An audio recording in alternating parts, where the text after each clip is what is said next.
Hello everyone! This is the beginning of a stream.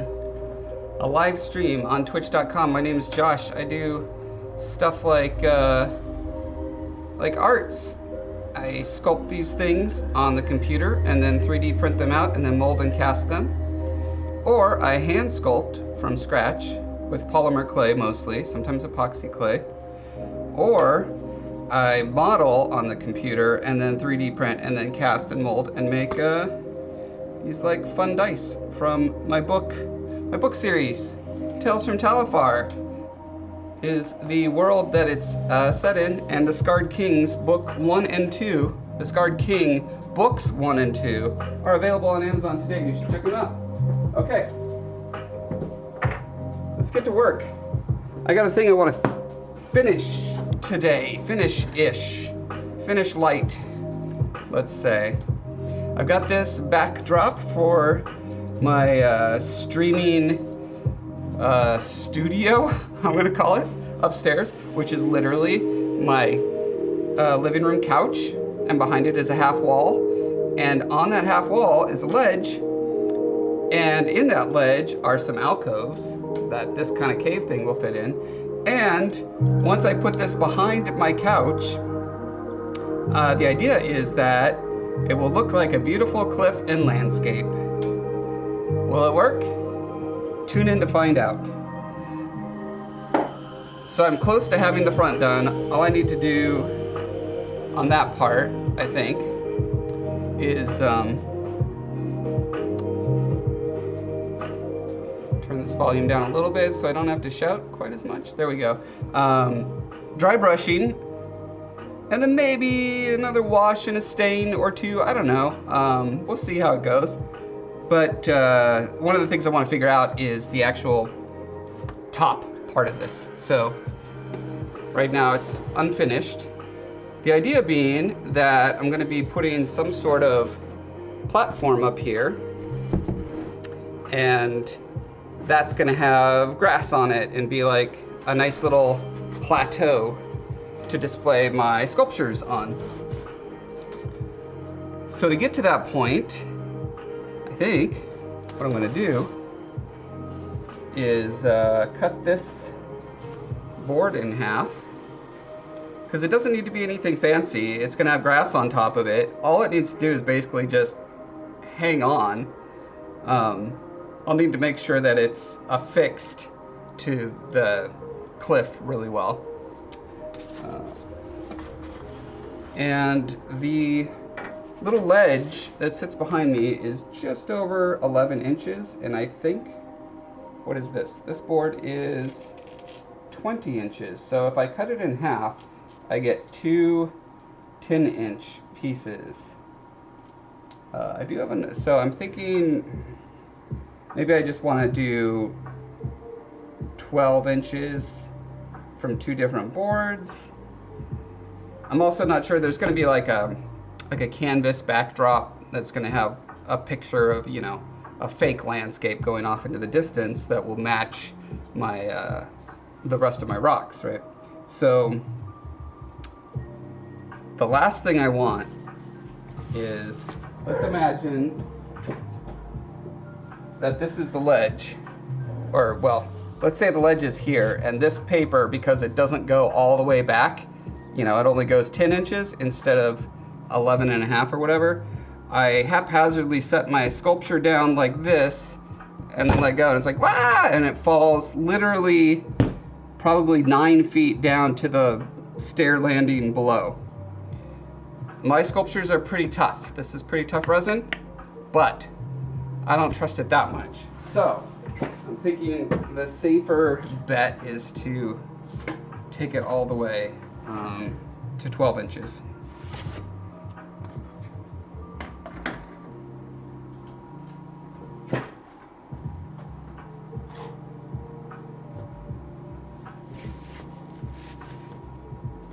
So I think that means if I put this right here, that will be 12 inches.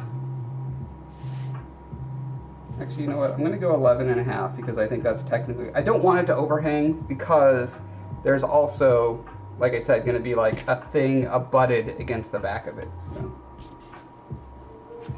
an abutment, if you will.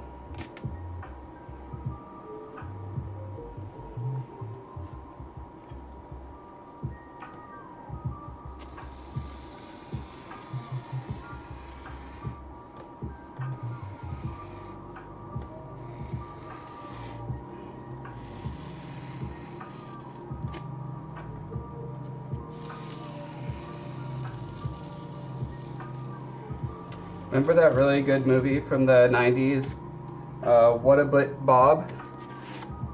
Oh, I messed that up. Wait, is that right? An abutment? What a butt Bob? Wait, is the real movie What About Bob? There's something about Bob? There's something about Mary? I'm so confused. That's okay, that's my normal state.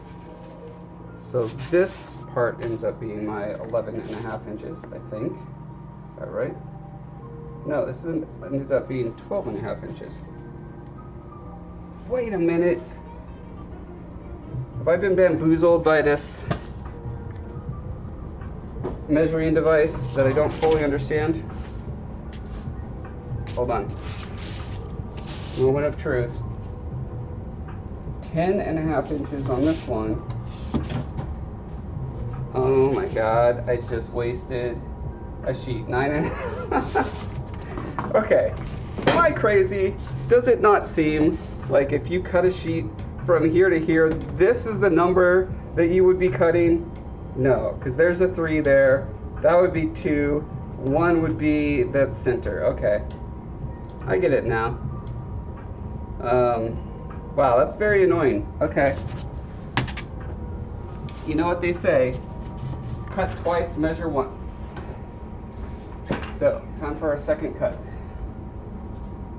This means I'm gonna have to run out to the shed and get another one. I don't know why I didn't just get 3 boards to begin with. I've got a handful of them out there. What an annoying thing. Why would it not? Okay, well, the secret is to simply add another inch, if I understand it correctly. So, I want 11.5 inches. So instead, I should go to 12.5 inches. So intuitive.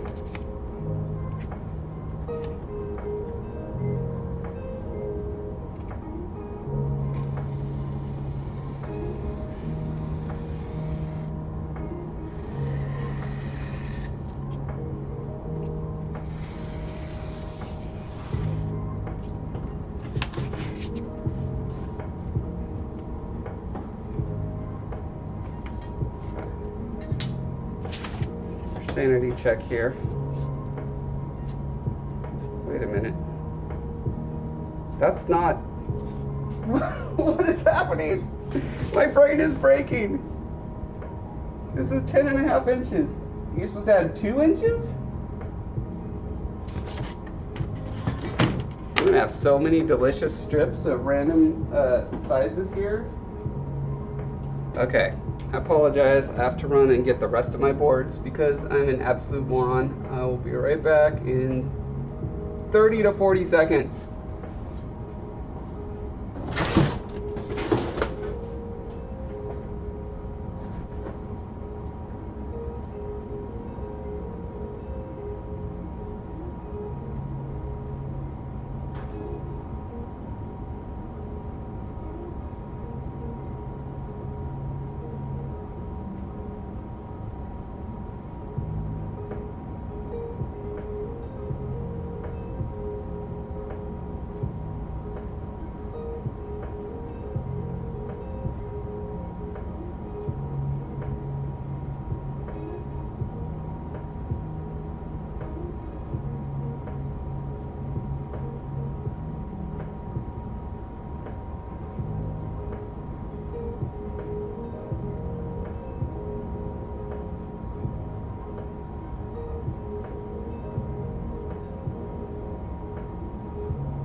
Ish.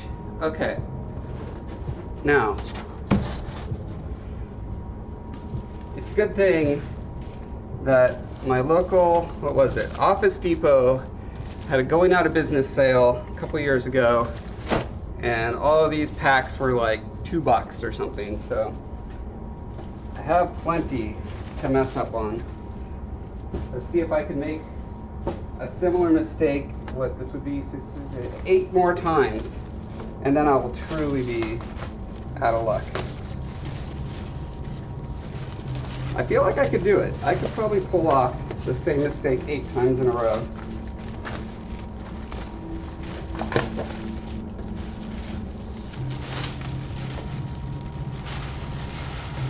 In fact, I'm going to compound those mistakes by cutting through 2 boards at once, because it's going to be so much faster if it works. Right, okay, so here's an idea. I'm going to start by measuring what I want for real with this part of the ruler that doesn't lie to me. Okay. Then I can use the lying side. I think that's the technical term for it.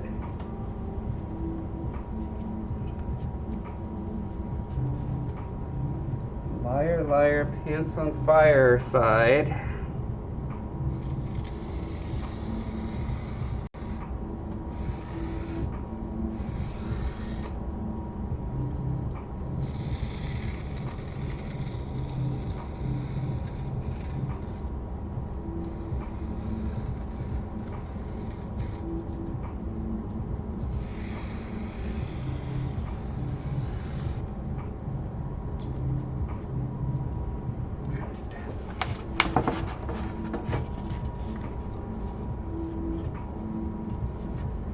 What about Bob? Thank you, Waterrot. And where were you to correct my measuring mistakes earlier?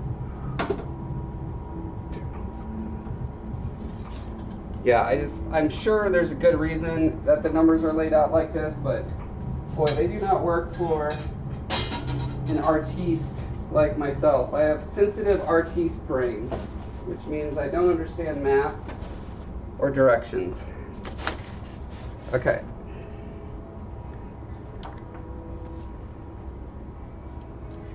So now with that done, the theory is that I can place this.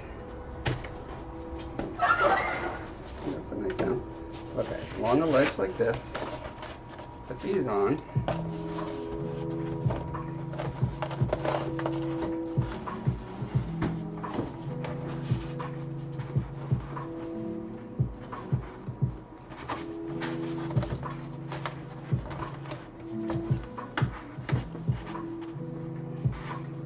Oh, and I should have made them a little bit longer because I want them to overlap this part of it.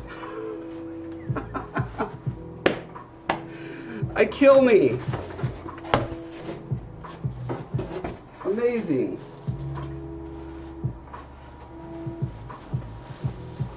I could not have scripted a better comedy of errors. If by comedy you mean really annoying doing the same thing over and over wrong. I think that's what comedies are. Okay.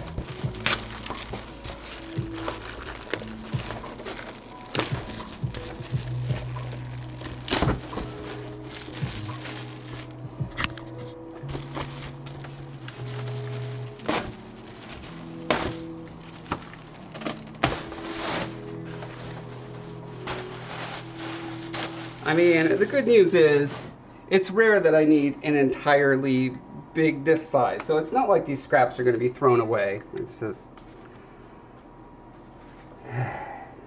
Okay. So here's my next plan. Let's look at the farthest out protrusion that I'm going to want my thing to go. And I think that is probably right...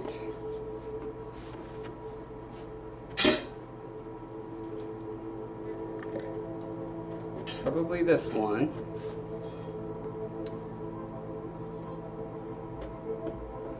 So I want 11.5 from this side, and then and then adding an additional, looks like about 1.5 inches. So 11.5 brings me to here.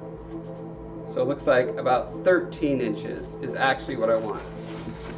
I wonder if any of the ones I screwed up actually ended up being, no, because they were all shorter than I needed, naturally.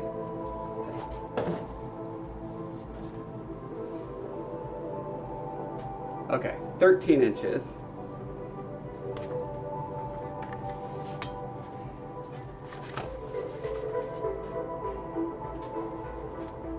Hey, rep artist.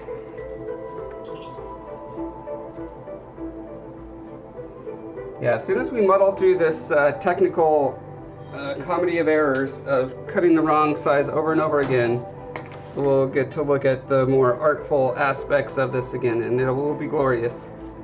Okay, right, sorry, 13 inches here brings me to here. The line must be drawn here, here and no further. Jean-Luc Picard, ladies and gentlemen, I do all the impersonations you can imagine as poorly as you can imagine.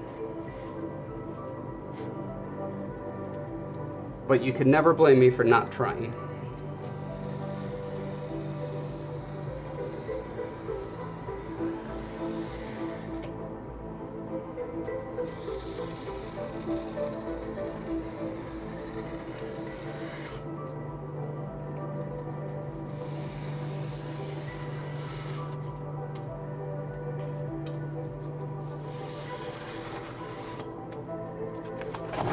Okay. Now, we'll try this again, shall we?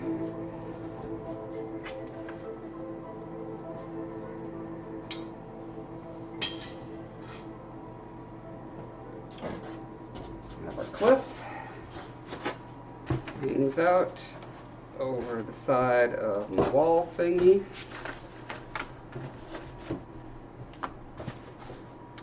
And this gets attached.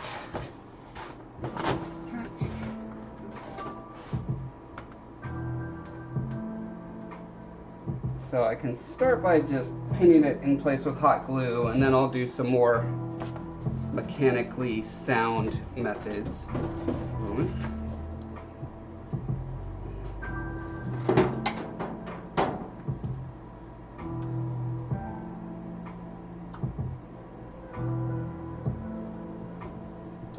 As soon as I can figure out how to plug in my hot glue gun, there we go. So many challenges today, just mentally taxing challenges. How to cut a board and how to plug in a glue gun. I'll tell you, I need extra brain calories today.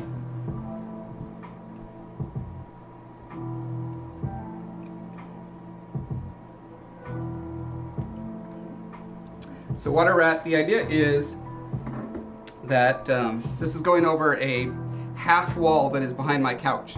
So yeah, the table here is representing that little half wall, and this is gonna kind of dangle. I use the word dangle, but it's not really dangling because it has this big old chunk here that is going to be inserted into a kind of a alcove type thingy in that half wall. So it's not like it needs to be like super strong to support it, but I also don't want it to just, you know, break apart with a sneeze. I think I need to move my little side table here out of the way.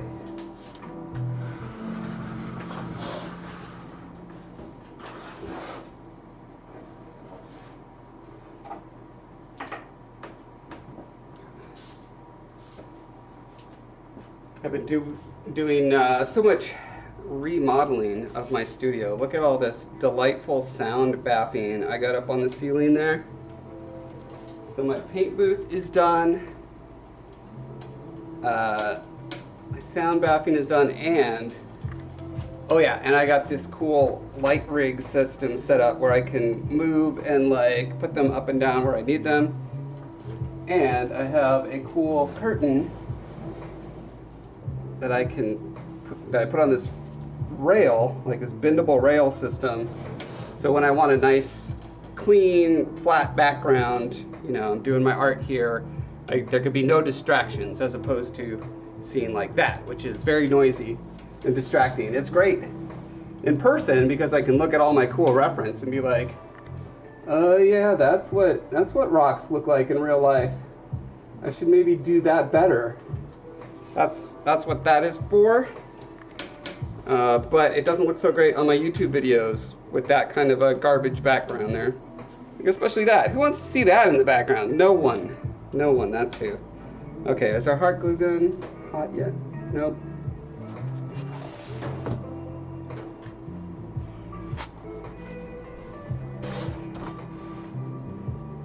Yep, just like a hospital.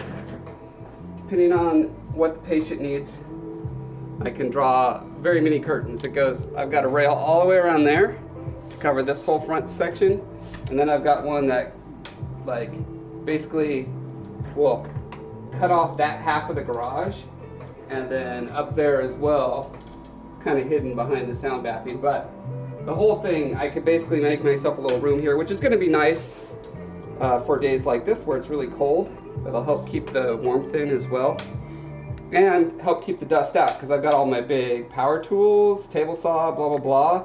And the problem is, I put my art up, like,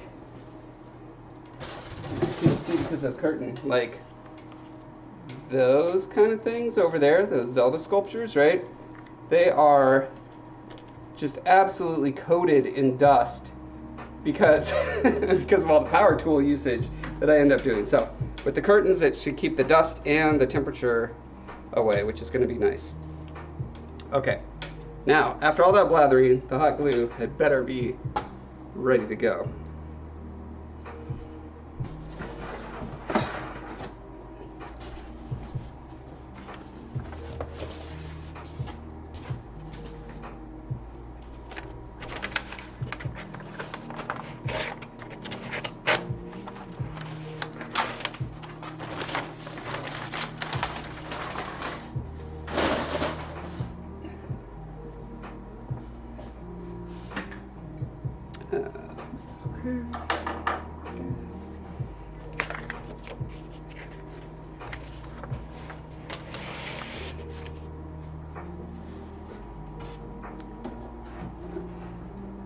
Once I start making dioramas, I'm going to literally build them into boxes because I just can't handle the dust.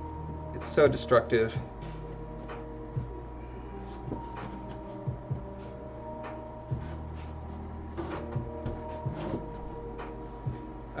Transparent boxes, for the record, you know, ones that you could look through and actually see the diorama.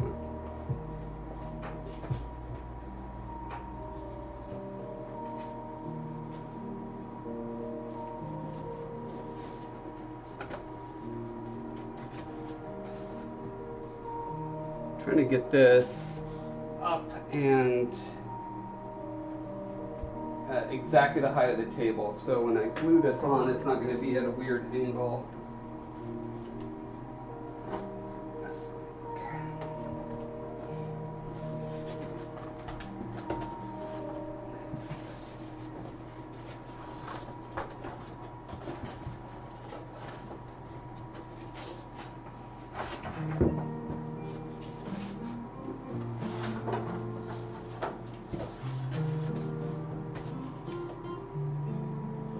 Wow, there's no sweet spot here. It's either way too high or way too low.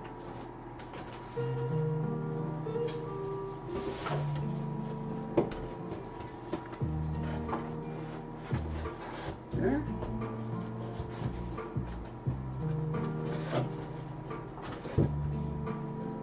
There. Okay. That'll work. I'm wondering if I actually maybe just want to tape it in place, temporarily tape it while I do the gluing.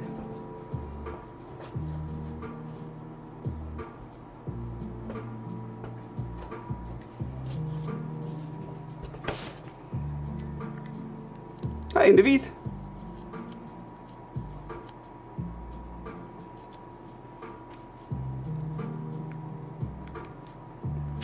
Very vintage, huh?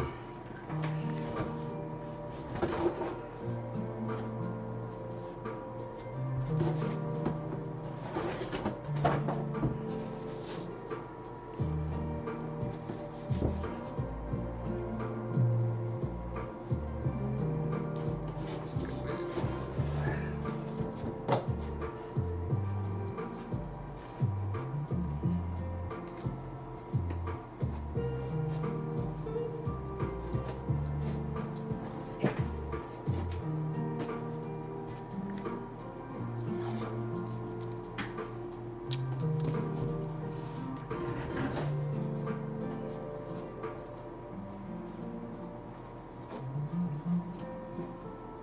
You have your windows open all the time, Indivies?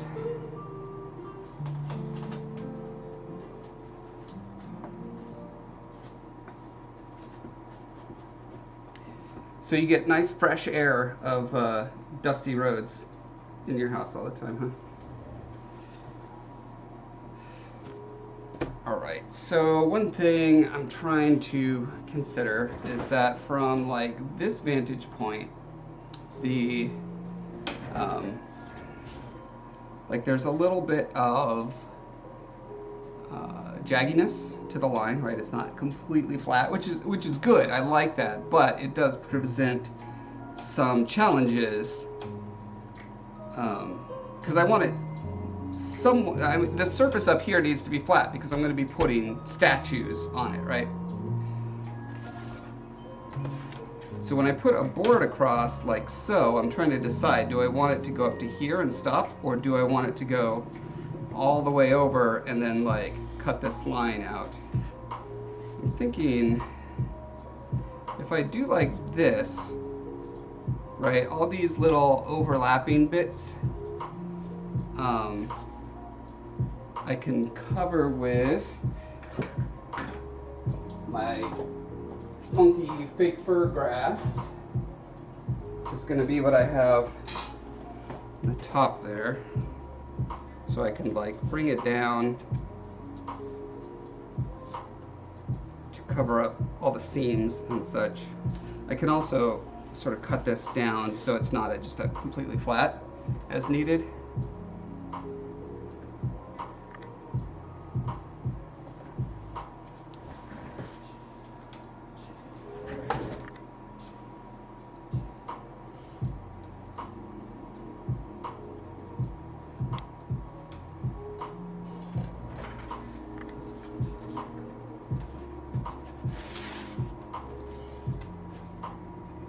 So yeah, actually just coming right to that edge, I think that works fine.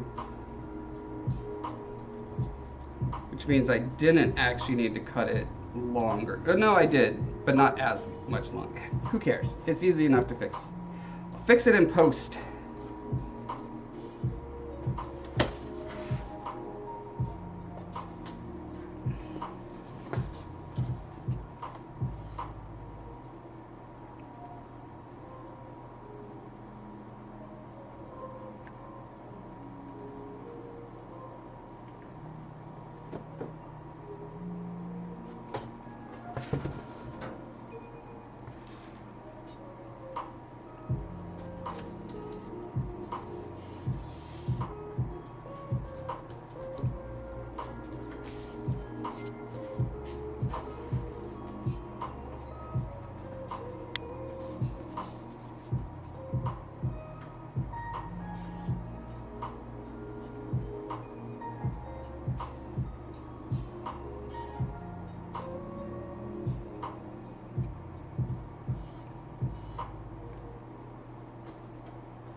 And if there's a, well, you know what? I can do this. I strip off a little bit of the paint. Oops. I will not be too sad because I still haven't done the dry brushing yet. And it's easy to touch up this just kind of gray rock.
Of course, I would run out of glue right at that moment.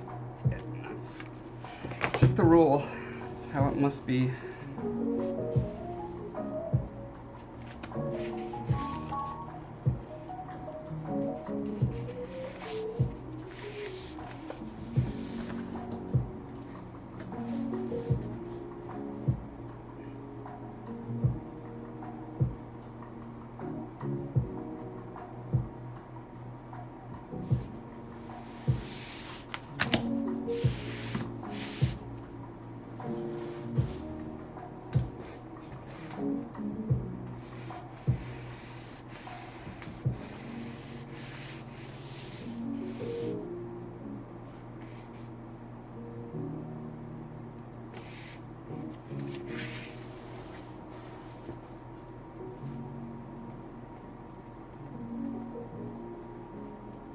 Yeah, I don't know why Murphy wrote that law, but I really wish they hadn't.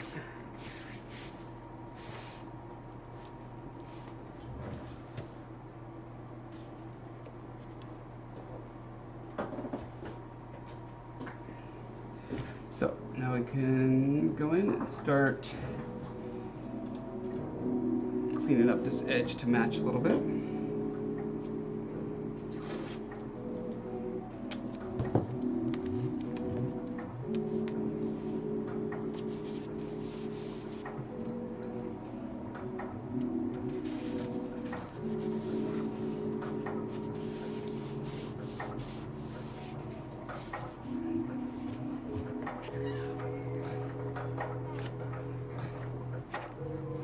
That's right, I'm out of glue.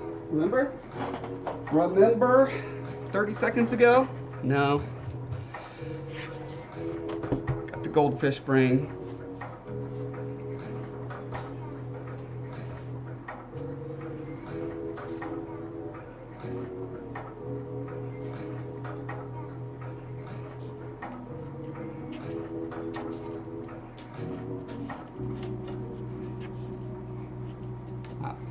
Look how very not sharp that is. Can I find my sharp blades though? I moved them recently, I'm guessing. Oh, I must put them in here.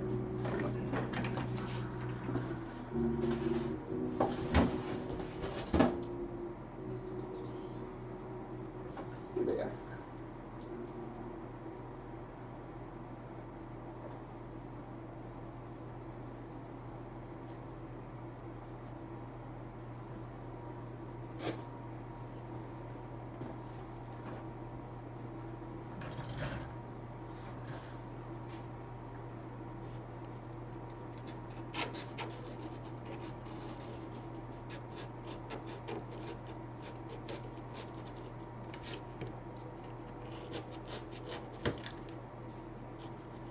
Oopsie.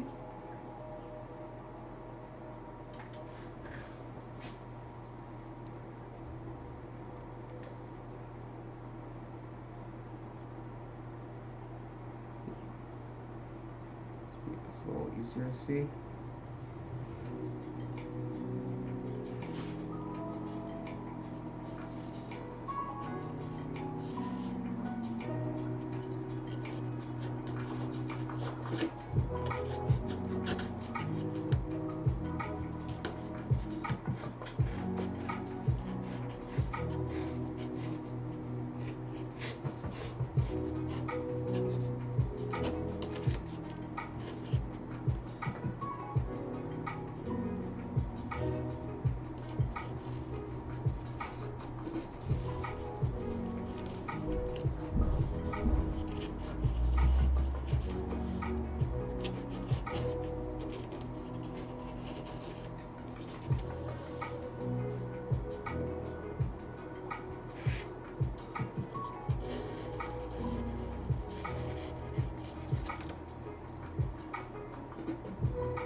thinking what I might do is consider this almost like a soil layer. Since there's going to be grass up here, it would make sense that it's growing out of something. And so I could just kind of paint this section brown-ish, and then put my grass on top, and then any bit that's kind of poking out makes sense, because being like integrating it perfectly into the rock feels like it's going to be more trouble than it's worth, since I imagine there's going to be a lot of foliage hanging over it and such. But if you do kind of see a dividing line between the rock and this material, and it is soil, to me that tells a coherent visual story.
Speaking of dusty outside trucks.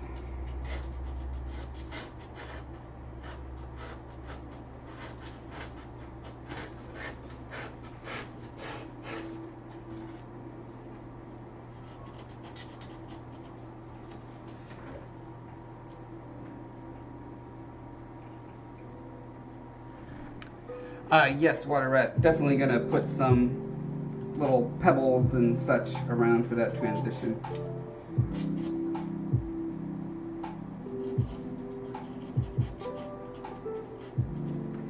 I was talking to a, let's see, I guess they're technically a professional level designer now. They're contracted at my company, Mythical, to make levels, and so I'm kind of leading the level design team, and I was giving them advice and saying that my experience is that from the level art perspective, level art is 80% covering seams. Like, that's seriously, I don't think that's an exaggeration. 80% of our job is to hide ugly seams that the technology or the level design mandate, you know, some kind of transition is here, and you know, it goes from sand to grass, or it goes from building to street, or it goes from, you know, one street corner texture to another one, and your job is to find ways to put clutter or decals or stains or whatever you have at your disposal to hide those.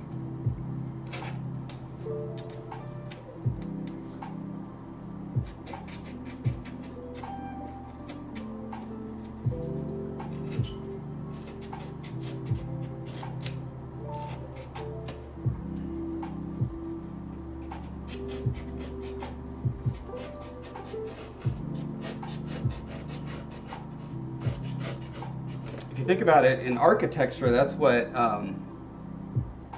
molding, is that what it's called? Molding, the like strip of usually somewhat fancy-ish wood along between the bottom of the wall and the floor. That's what that is. It hides an ugly transition and crack.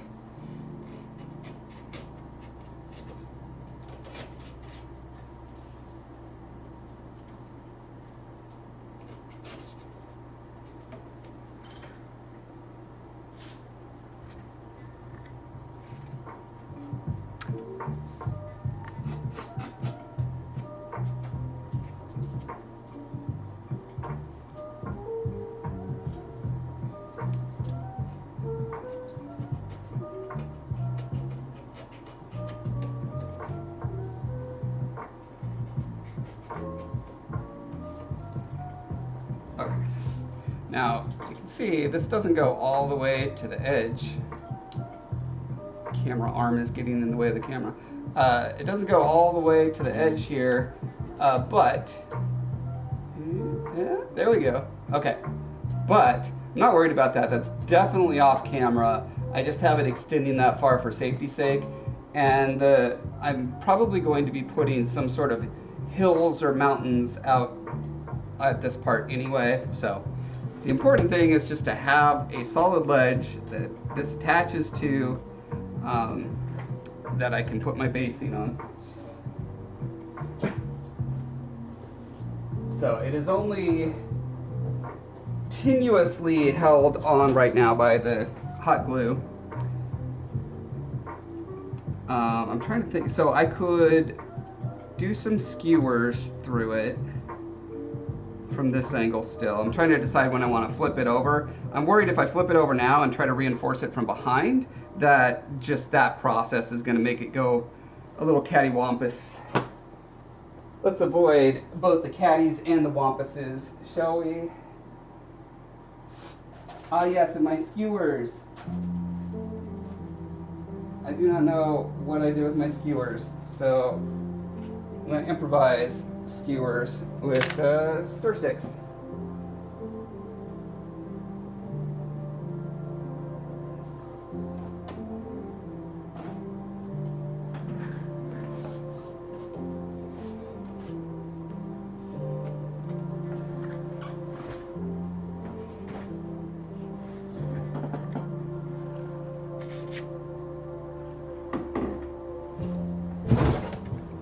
Oh, and then I'm just gonna bash it with my knee to make sure that it goes cattywampus anyway.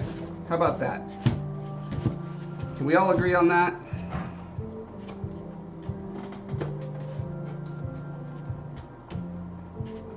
I think we're okay. I probably want it to have a little bit of give anyway, because when I fit this into place, there are going to be challenges with it, so.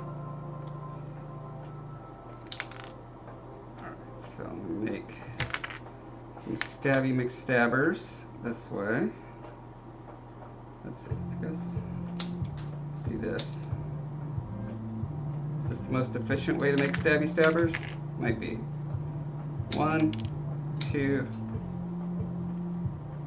3 cuts. All right.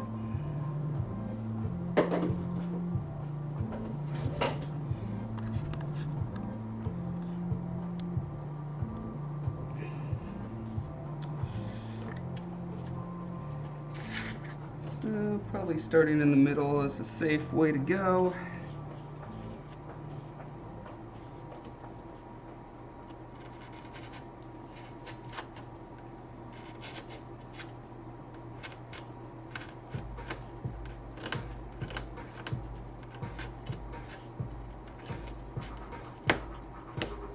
I don't have to worry about making these too flush. Like I said, there's going to be grass over it and rocks and blah, blah, blah. But I don't want to have to rely on those and have my compositional decisions dictated by the logistics of holding things together. It's okay if that sometimes has to be the case, but if you have a choice to have it not be the case, it's usually better that way.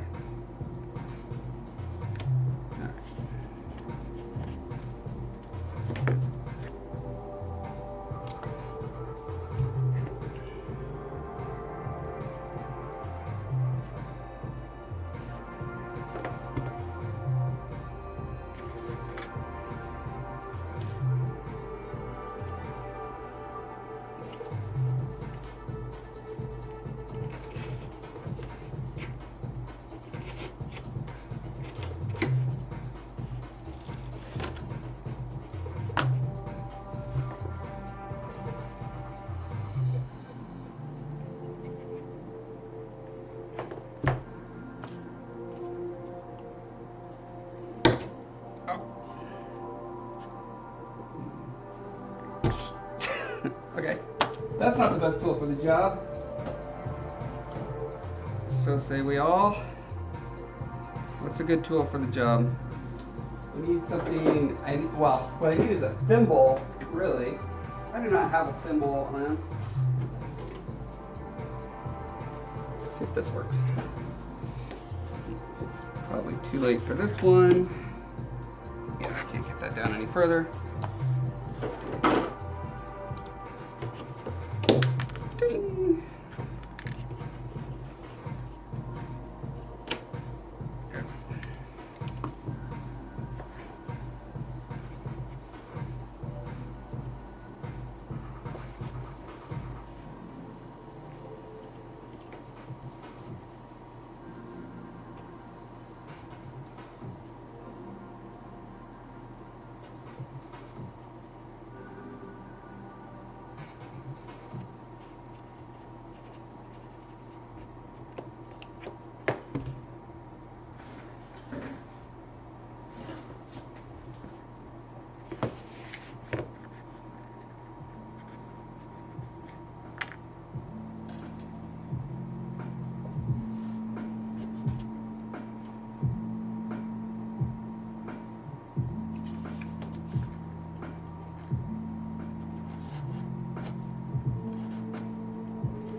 Okay. Someday I'll find the right tool for this job.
One more.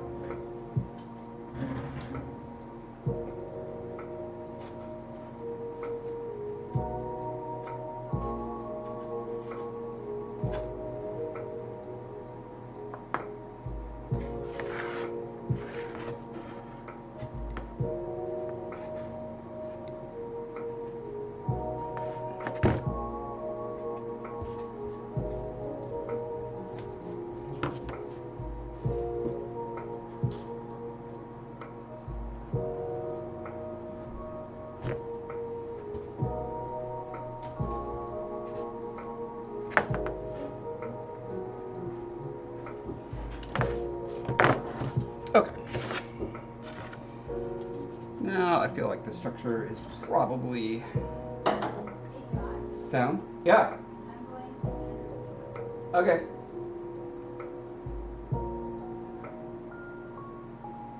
That's the good part about having a 50-year-old garage door, is that you can see and talk through it just fine. It's not so secure. Security is a concern, but you can just talk right through it.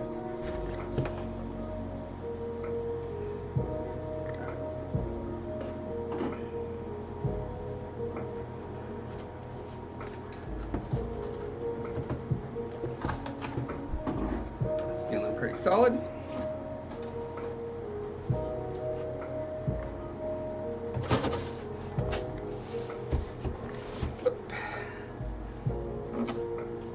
Okay, now we cannot do what I would love to do, which is to put like bracers along here.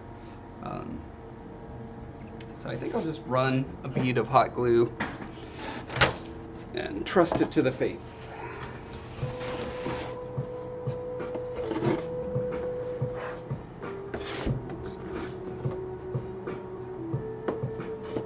I really need to bust my wireless hot glue gun out.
I don't know. This side actually looks pretty good. Maybe I should just have this as my backdrop. What do you think? It's got like a well-known cartoon character. It's got the word mod with a backwards D. It's got paint drips, hot glue strings. It's got the word strength on it. How tight is that? 15 PSI.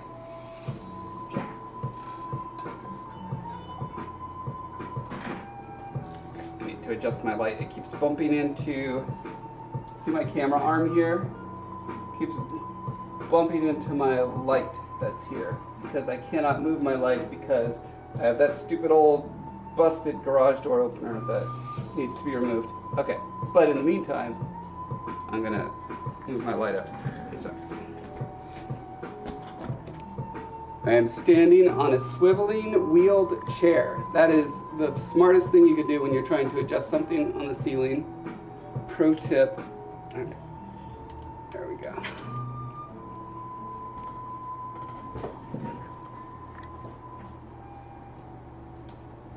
Okay, now my camera elbow is no longer bumping that light. I can put it where I want it. Hooray.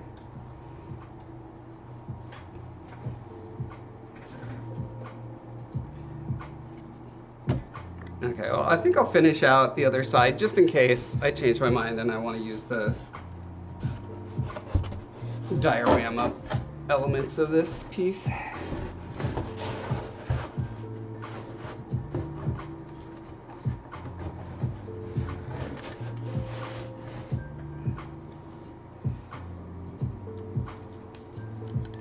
So I guess before I do the sort of dirt painting element on the surface here, what I want to do is figure out my grass situation. So I've got really weird grass. So I should first state, normally if you're doing diorama, terrain, wargaming terrain, etc., flocking is awesome grass, and that's what you should use. However, because I have a very special need for this, which is that I'm trying to create this illusion that I'm sitting in the foreground and like there are layers of this like landscape behind me. You can see like the couch cushion behind me because it's literally my couch. So my thought was I will put green fake fur grass over that couch cushion. So it's basically this stuff. And then, so that would be like the first hill that's behind me, right? And then the back section of the couch you can kind of see peeking out a little bit too. So anyway, the point is that if I use this style of grass for my background, then everything merges together into one glorious, consistent aesthetic. But what I need to figure out is if I have enough of this grass to do the full section here.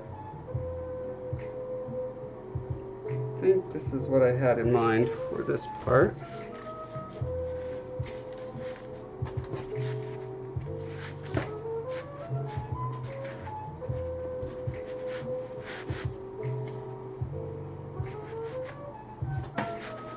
Look at that. It's actually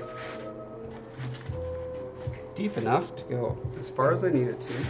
That's a great start.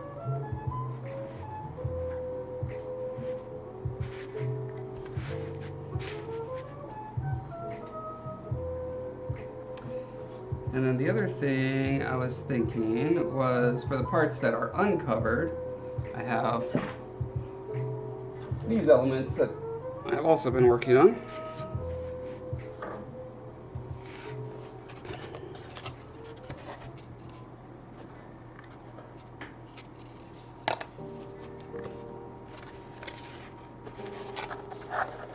So, for instance,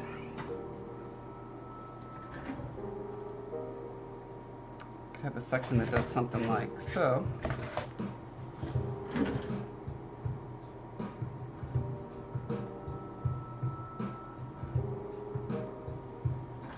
Oh.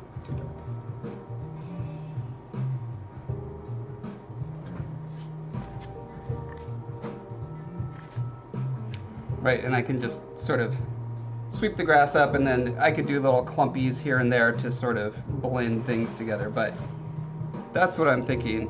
However, the point of making these was so that I could have little platforms that I could put my sculptures on and kind of remix it for various streams, right? If I want a stream that's only about my franchise, Tales from Telefar, then I could have just characters from that. Whereas if I'm doing just general whatever, I could have general whatever.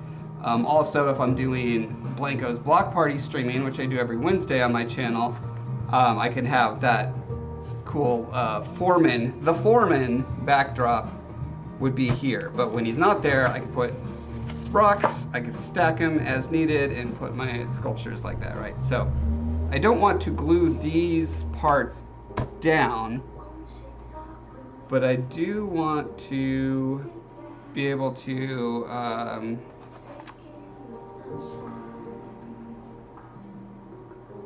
I would like to be able to blend the grass, but I guess, so on these kind of sections here, it works fine when it's just like pretty much a wall, right? But when it's a tilted thing like that, it's a little less sexy of a, I suppose I could just kind of style it. I mean, it's pretty much what I do to my hair every morning. I roll out of bed and I go, bloop, bloop, bloop, bloop, and then it's done. So all I gotta do is bloop, bloop, bloop, bloop. There you go, done.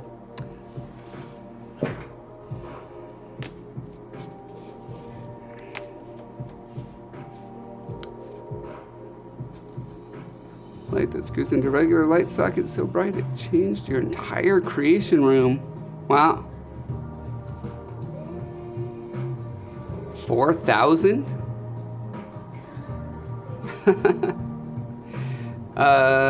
Stream skipping. Oh no, I'm not seeing anything on my end as far as warnings or anything.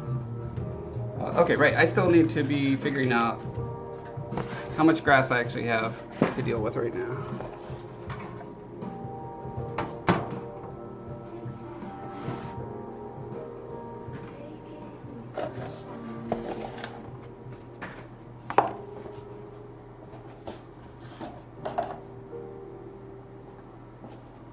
I'm actually kind of shocked at how good this grass looks, given that it's literally dyed fake fur. Well, that I went through and like razor cut to give it more irregularity. You know, it doesn't look like super realistic, but I think it looks good. I like it.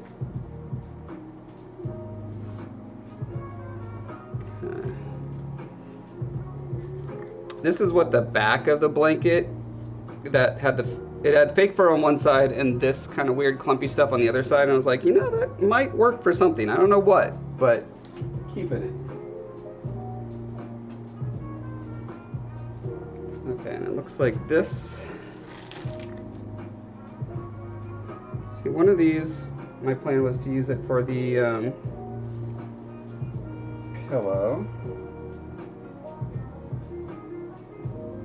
One's torn a little bit. Is this one also torn?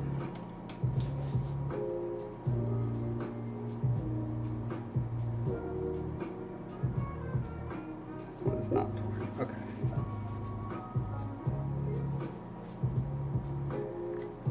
Okay, so I'm going to go ahead and say I'm going to use this for my couch cushion. So I'll set this off to the side. Which means I have all of this additional to work with if I want.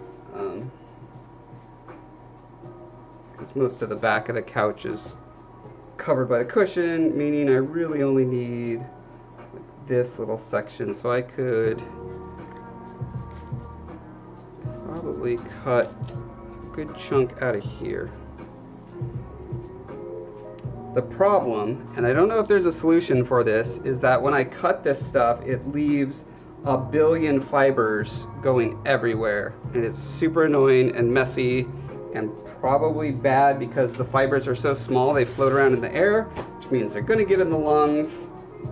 It's just not a great time. Double check exactly how much I need. I need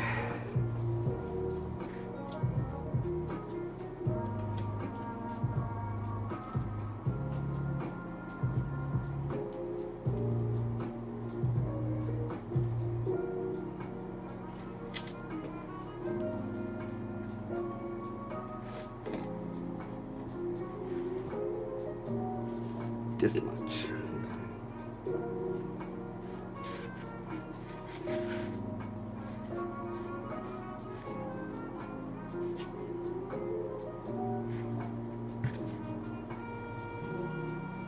Okay, so everyone hold your breath while I cut this. I don't want you breathing in these fibers. Where are my comically oversized scissors? Just using them last night.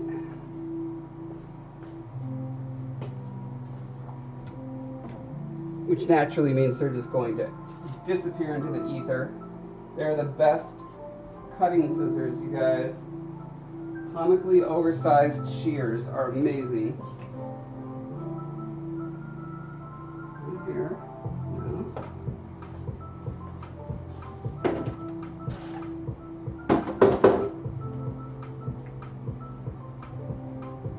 Oh, boo. I'll show you. Oh, no, here they are. Yay! Look at that. Look at these. Amazing. My new favorite tool.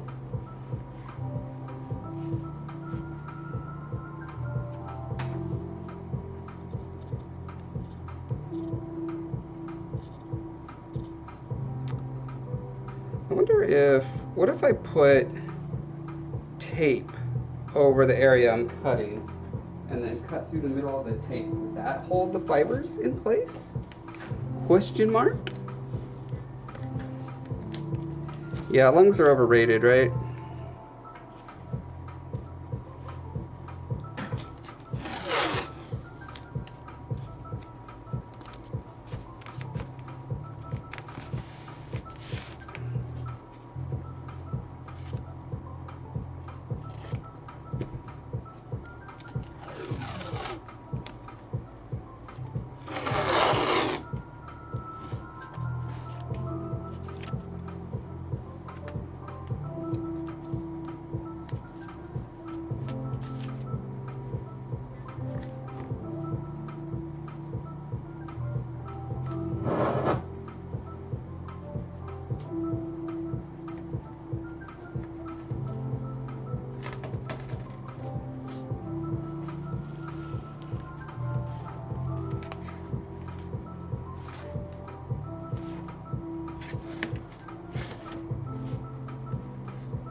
If this idea works, I'm going to claim that it was an idea bordering on genius.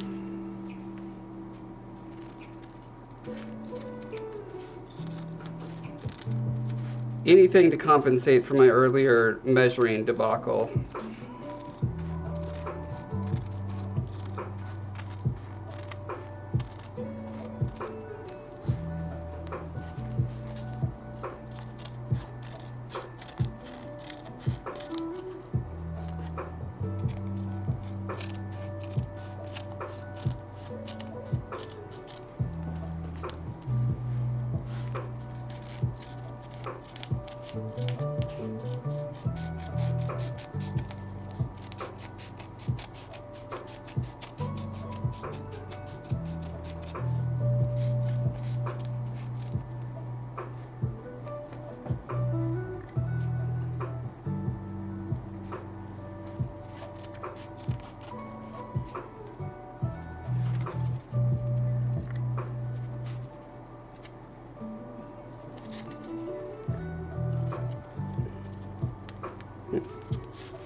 It's catchy.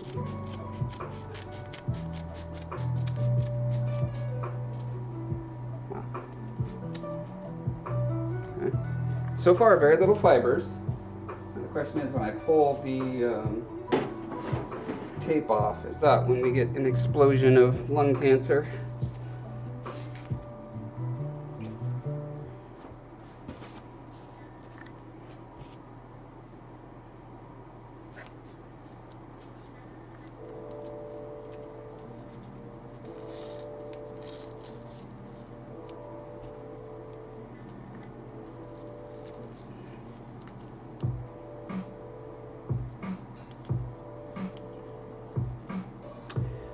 This was a blanket, a sort of fake fur blanket. I had it as my streaming backdrop before. It used to be quite a bit more cartoony green, and so I dyed it with a mix of black and dark green dye.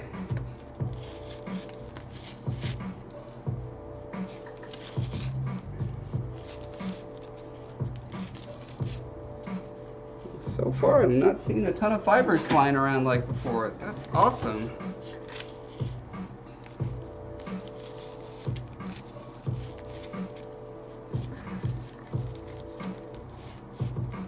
Yeah, this was the summer grass background, more or less.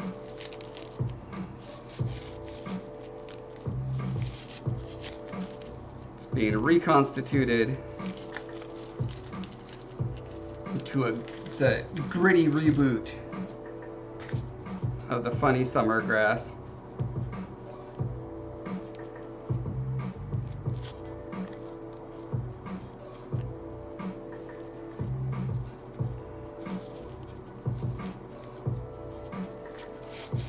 Yeah, dyeing this was kind of tricky because it's like very synthetic and plasticky. They're dyes made specifically for that. You need to make sure you don't just get fabric dye. It has to be, I think this stuff was called iPoly.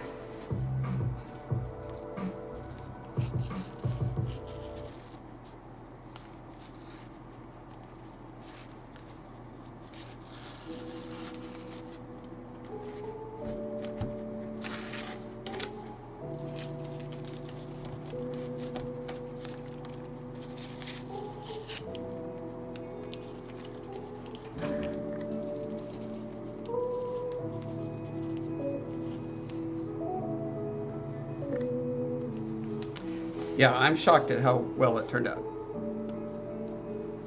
I was expecting to have to do a lot of touch-up work to it to get it to where I wanted, but I don't know. I'll do some experiments to see if like some light dry brushing with a lighter green color will make it even better. But you know, even if it doesn't, I'm pretty happy with where it's at. So.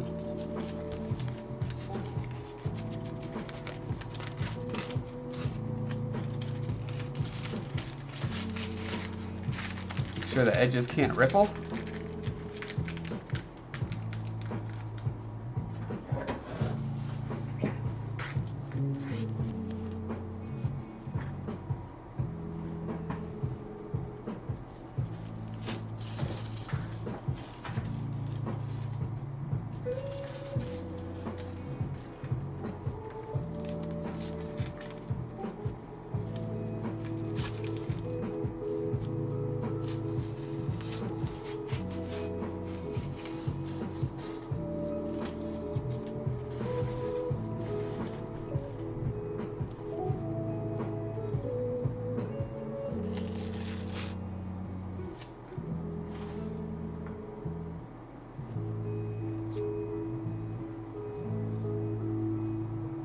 Okay. I'm trying to decide if I want to start gluing it down and then paint the edge, or if I want to do the painting and then the laying downing.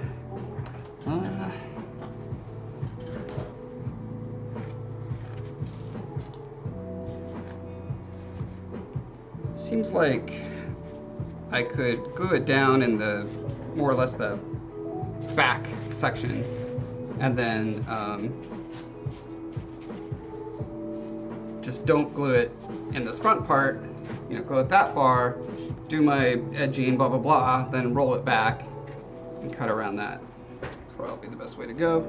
Oh, and that reminds me, I also wanted to do some on this little shelf to tie things together. I was thinking this little cave floor could have a little bit sprinkled in there, and then this ledge right here.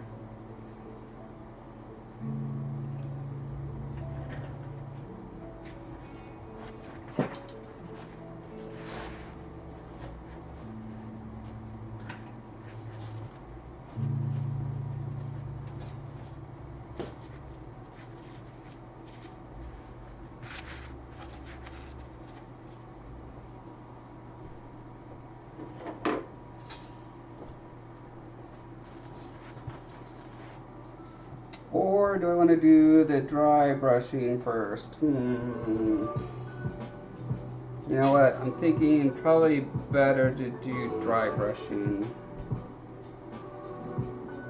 Yeah, let's do that. Okay.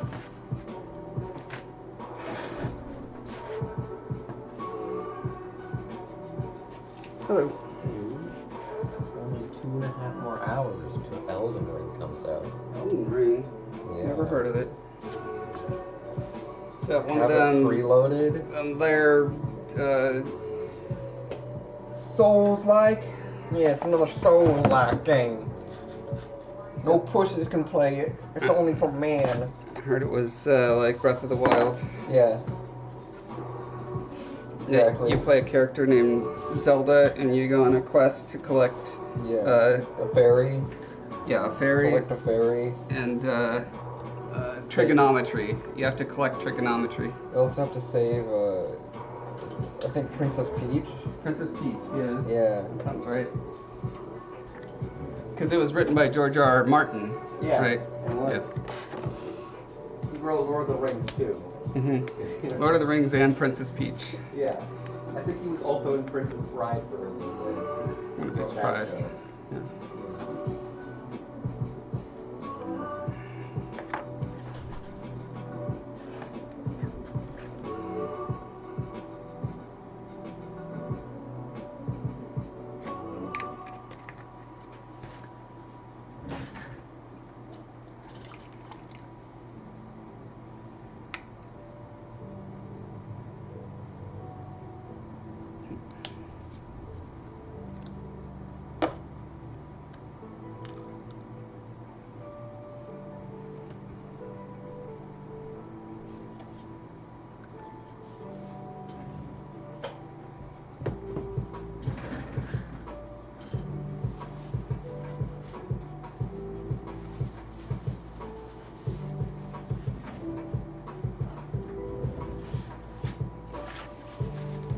For dry brushing, I like to kind of have a light section and a less light section, and most of it is in between.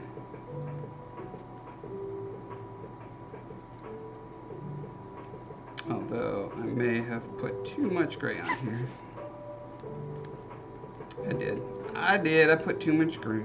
I graded up. I downgraded my highlight dry brushing.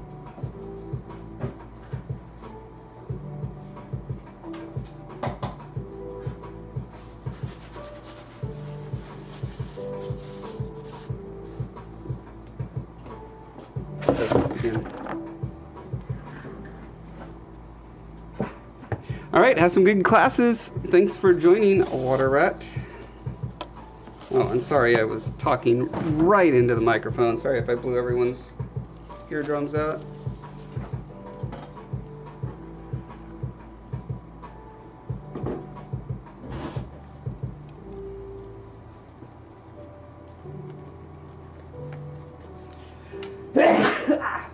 Yeah, I'm allergic to mixing my paints wrong.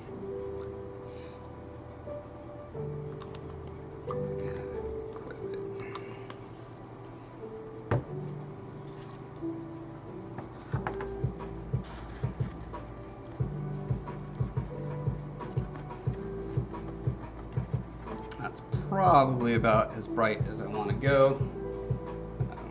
It's totally blown out here. Let's see if we can get it closer to what we're actually seeing. Okay. You almost never want to dry brush with pure white unless you're going for a very sort of comic-y stylized look.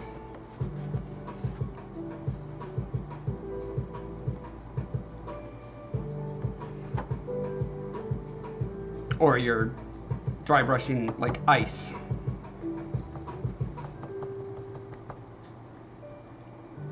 Okay, there's my kind of two sections, a little bit of in-between ground here, but I think for the most part I'm going to be using this lighter side.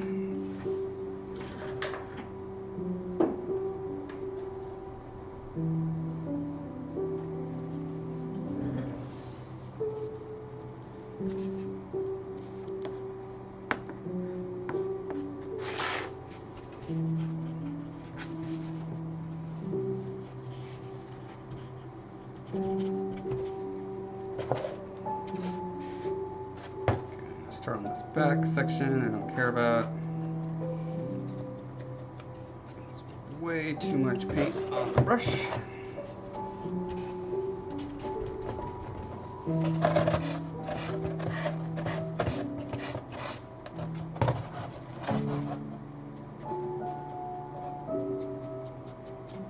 Yeah, so it might actually be better to go to the little bit darker side.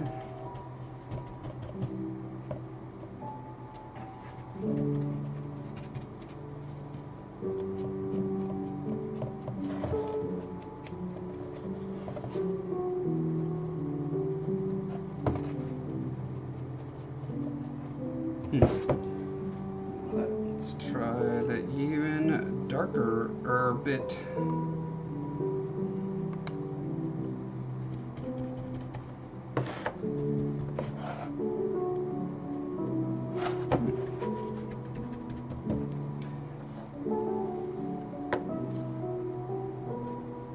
This brush just may be hopeless, beyond hope, an old hope.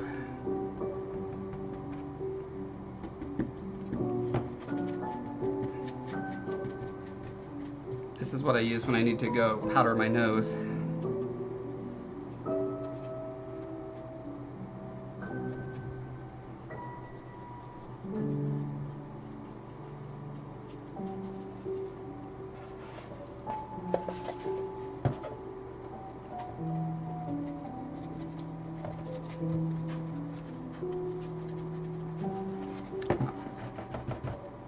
Oh, I know what my problem is. This is more of a wedge shape than the one I thought I grabbed. I need a more round nose powderer. That's the one that I want.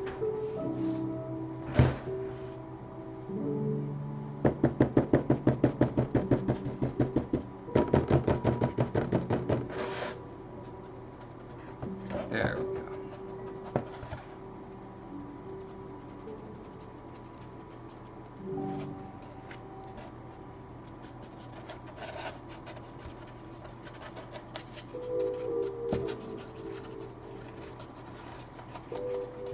Maximum subtleification.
Oh, look at that. We are at our time. Quinty, cue us up a cool raid, will you please? I'm just gonna dry brush us out. Thanks everyone for joining. My name's Josh Foreman. I've got a YouTube channel you should check out under the name Josh Foreman. Foreman.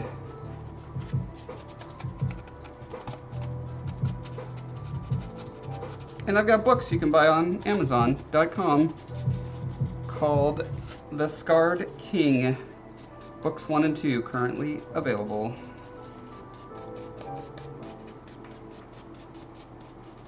Thanks for hanging out, everyone, and have a good one.